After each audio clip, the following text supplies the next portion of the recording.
The New York Rangers will be starting their preseason on September 21st, this upcoming Sunday at 1 p.m. Eastern Time against the New Jersey Devils. And with that being said, there are going to be a bunch of New York Rangers players, some prospects, some young players, some veteran players, but a bunch of different players are going to be competing for only a few spots that are actually available on the forward and defensive side of things. So in today's video, I thought it'd be a good idea to take a look at 5 New York Rangers prospects that are going to be heading into this upcoming training camp with the intention and the idea of course, trying to make the NHL squad for opening night. And obviously, these 5 players are the main guys that I think you really should be kind of keeping an eye on as we get into preseason here and they start playing games and we start to get a better idea of who could potentially make the team. Well, these are 5 players that are definitely going to be competing for these spots and are some young players that could be a part of this team's long-term future. So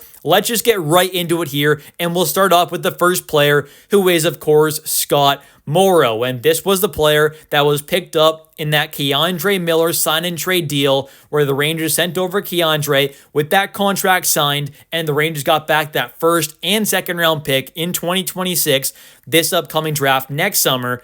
But they also got back this prospect defenseman in Scott Morrow, who is a 6'2" right-handed shot defenseman, and he is just a really solid kind of two-way defenseman. Definitely more of an offensive guy than a defensive guy, but just in general, he's a solid player, can move the puck quite well, has put up some pretty good numbers this past season in the AHL, but also had a bit of a run with the Carolina Hurricanes at the NHL level, getting 6 points there, 1 goal, 5 assists in the regular season in 14 games played. Not bad at all. And also in the playoffs this year, had a few games played there, 5 games played, no points, but still got a taste of the playoffs there. So he got some experience at the pro level in the NHL, in the AHL now. He was a very dominant college defenseman, of course, for quite a while. He was previously, of course, one of the top defensemen and just prospects in general in the Carolina Hurricanes system. So he's obviously a pretty highly rated player, and I think getting him back in that deal plus the first and second rounder was phenomenal value for the Rangers. But I do think Scott is definitely someone to keep an eye on, as the Rangers definitely do still lack a bit of talent back there on the defensive side of things. And I think with the massive question mark right now with someone like a Carson Soucy, is he really good enough to be a, top 4 caliber left-handed defenseman? Well, if they don't think he is, and they'd rather shift over a guy like Braden Schneider to the left side, which I think is what this team absolutely should do, well, then you open up that direct spot in the third pair on the right side for a guy like Scott Morrow to kind of slot right in there. So it definitely seems like there is a clear path to potentially seeing him on the opening night roster for the Rangers. Next up here, we have the New York Rangers' top prospect, and that is Gabe Perau, who, of course, decided to go pro at the end of last season once he finished his college season with Boston College, and he ended up getting the 5 games there at the end of the season with the Rangers, burning the first year of his entry-level contract, unfortunately, which, he obviously wanted to do as a player. He wanted to get close to the next kind of contract, which makes a lot of sense. So he's got 2 more years left on his entry-level contract, and he got the 5 games there, and I'll be honest, he didn't play the greatest at all. So I think that is where I definitely have some kind of hesitations on really kind of slotting him in there automatically into the top 9 and kind of saying he's a guaranteed kind of lock to make the team. So I do think there is definitely a question right now with him whether or not he's actually going to. And for me, I think it definitely makes a lot of sense there that if you're not going to give him a fairly prominent role at the NHL level, giving him some serious power play time, giving him some serious kind of opportunities offensively at 5-on-5 and, play with some really talented players, if you're not giving him those chances, then maybe it is better to see him start in the AHL where he would begin alongside some other top AHL level players, some top prospects like an Offman or a Berard potentially, or a Laba, some other kind of top prospects like that, because they're not all going to make it. So some of them are going to go down there together and they could be on the top line. And Gabe Perau could be one of those guys who just goes down there to the AHL, gets top line minutes, gets top power play time, and ends up, getting called up in a few months into the season there by the time he's got, like 24 points in 20 games played maybe. So there definitely is that possibility there. And I do really think sending him down to the AHL definitely could potentially be what's best for his development. And even with saying all that, he is obviously a very skilled player, so he is definitely someone to keep an eye on for this upcoming preseason. Then we've got Noah Laba, who is the top center prospect right now in the Rangers system, but he is definitely someone to keep an eye on for preseason because there is a clear need for a third-line center on this team. There's kind of 4 players that I think have a realistic shot at actually potentially getting that third-line center spot, and that's Noah Laba, this prospect. Then you've got Juuso Parssinen, Johnny Brodzinski, and Mika Zibanejad. Now, for Mika, I've talked a lot about him, kind of wanting for me to see him on wing, obviously, compared to center. So that's kind of my thought on Mika. Then Brodzinski and Juuso, obviously, they're going to battle for this spot as well. But I do think Noah definitely has a shot. Like I said, he's the clear top center prospect in the system. He's got some good size there at about 6'2", over 190 pounds.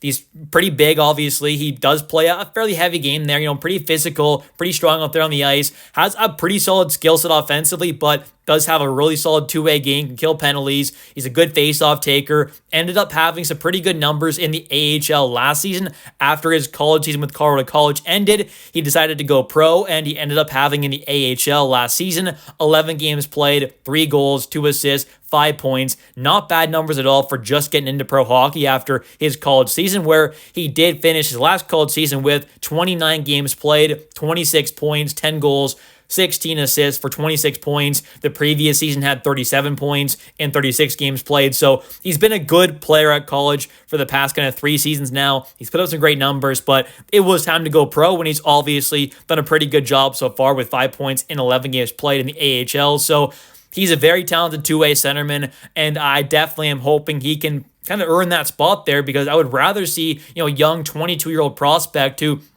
doesn't turn 23 until next summer. I'd rather see him in that third-line center spot over someone like a Juuso Parssinen or a Johnny Brodzinski, who I just don't think have as much of a kind of long-term potential with this team as a guy like Noah Laba realistically does, because he definitely has a way higher ceiling than either of those guys. So I would really rather see him earn that spot, but at the end of the day, they might end up going with the more kind of veteran option with, a Johnny Brodzinski or even a Juuso Parssinen, who has at least, played some NHL games. So we'll have to wait and see, but Noah Laba is definitely someone to keep an eye on. Next up here, we've got the 23-year-old Brett Berard, and he is obviously a pretty talented wing prospect. He's 5'9", undersized player, but he plays bigger than that. He plays with a lot of energy, grit, toughness, especially for that size, so that isn't really an issue at all. He's a pretty solid kind of middle six potential winger, and obviously has done a pretty decent job at the NHL level so far.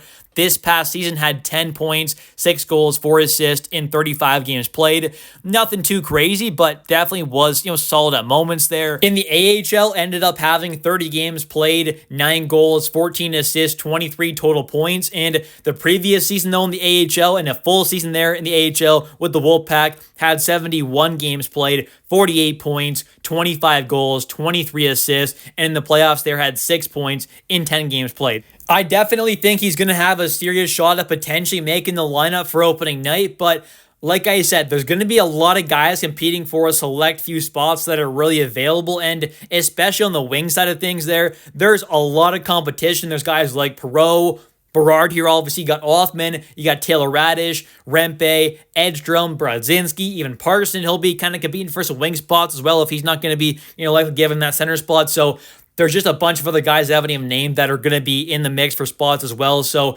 it's going to be really, really tough. And especially with having, pretty much kind of 4 wingers 100% locked in place, in that top 6, it limits a lot of spots that are actually available, especially if, you do kind of consider that maybe the fourth line wingers are almost guaranteed to be Edstrom and Rempe.